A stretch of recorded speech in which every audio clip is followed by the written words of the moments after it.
Pieni kysymys salibändivajalle. Mä itse veskana oon ja on tykästynyt aika pitkään tästä Precisionista, mutta sitten kun tää alkaa olla vähän niinku loppupuolella omaa ikäänsä ja hajoamassa.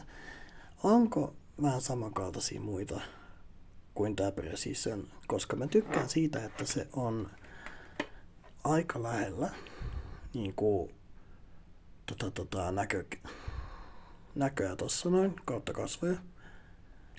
Mut sit otin tän. Tää on pikkusen kauempana kasvoista, niin mulla menee välillä vähän noin torumiset ja tottumiset siinä.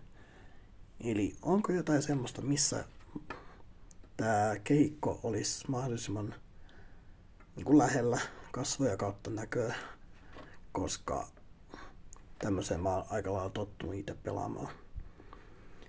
Jos on vinkkejä, niin laittakaa kommentteihin, koska menee ostoslistalle sitten. Muuten ostaisin tämän uudestaan, mutta tätä ei oikein löydy mistään. Ja tääkin, mikä tää on, niin mä tilasin ulkomailta. niin. Sen takia kaipaan neuvoja ja vinkkejä. Kiitos!